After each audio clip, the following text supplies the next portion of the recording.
បាត់ទូរទស្សនិកជនជាទីមេត្រីបន្តជាមួយរឿងរ៉ាវព័ត៌មានកីឡា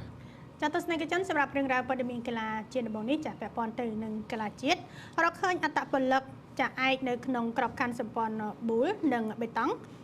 នៃមន្ទីរអប់រំយុវជននិងកីឡារាជធានីភ្នំពេញឆ្នាំ2025ការប្រកួតកីឡាបេតុងជ្រើសរើសជើងឯកសម្ព័ន្ធកីឡាប៊ូលនិងបេតុងមន្ទីរអប់រំយុវជននិងកីឡារាជធានីភ្នំពេញនៅឆ្នាំ2025បានបញ្ចប់ដោយជោគជ័យកាលពីល្ងាចថ្ងៃអាទិត្យទី25ខែឧសភានៅវិទ្យាល័យជាស៊ីមសាមគ្គីដែលរកឃើញអត្តពលិកឯកនៅក្នុងព្រឹត្តិការណ៍នេះទៅលើ8វិញ្ញាសាបន្ទាប់ពីដំណើរការប្រកួតយ៉ាងស្វិតស្វាញអស់រយៈពេល5ថ្ងៃនៅក្នុងការបិទការប្រកួតនេះគឺមានការអញ្ជើញចូលរួមពីឯកឧត្តមសំចិនអ្នកតំណាងរាជមណ្ឌលកំពតនិងជាប្រធានក្របកីឡាបេតុងសន្តិភាពលោកចាអុកចន្ទថាអនុប្រធានមន្ទីរអប់រំយុវជននិងកីឡារាជធានីភ្នំពេញលោកស្រីសេងគណៈកម្មការរៀបចំការប្រកួតក៏បានឲ្យដឹងថាការប្រកួតនេះគឺមានប្រតិភូអ្នកដឹកនាំគ្រូបង្វឹកកីឡាករកីឡាការិនីសរុបចំនួន252នាក់ចូលរួមមកពីក្លឹបចា28ក្លឹប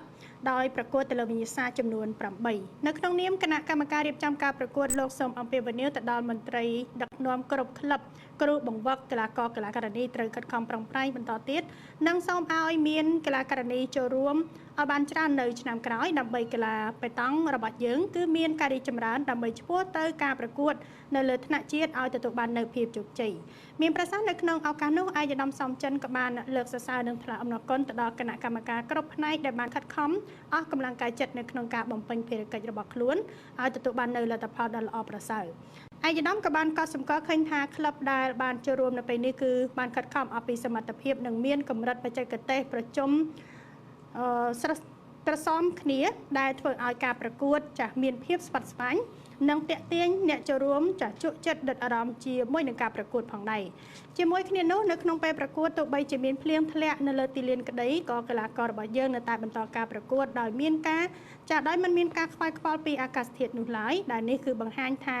ចាកីឡាករមានឆន្ទៈមោះមុតឥតរៀថយដែលគួរឲ្យស្ញើសរសើរទោះបីជាយ៉ាងនេះក្តីឯកឧត្តមសំចិនក៏បានផ្ដាំផ្ញើទៅដល់កីឡាករកីឡាការិនីទាំងអស់ទោះបីជាមិនទាន់បានជាប់នៅជ័យលាភីឬក៏ជាប់ក្តីសូមយកចិត្តទុកដាក់នៅក្នុងការហ្វឹកហាត់ឲ្យបានខ្លាំងក្លាថែមទៀតដើម្បីសុខភាពផងនិងដើម្បីលើកកម្ពស់កម្រិតបច្ចេកទេសឲ្យមានភាពខ្លាំងក្លាមានកម្រិតខ្ពស់នៅក្នុងការដណ្ដើមមេដាយនាំមកនៅកិត្តិយសជូនក្លឹបសមាគមរបស់ខ្លួនហើយចំពោះលទ្ធផលនៅក្នុងការប្រកួតនេះទៅលើវិញ្ញាសា2ទល់នឹង2បរោះលេខ3ក្លឹប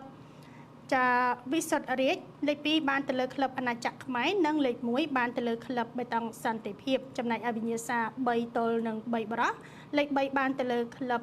ចា DGA លេខ2បានទៅលើក្លឹបអាណាចក្រខ្មែរនិងលេខ1បានទៅលើក្លឹបសន្តិភាពចំណែកឯជ័យលាភីចា6វិញ្ញាសាផ្សេងទៀតត្រូវបានគណៈកម្មការរៀបចំការប្រកួតផ្ដល់មេដាយនិងរង្វាន់ជូនផងដែរ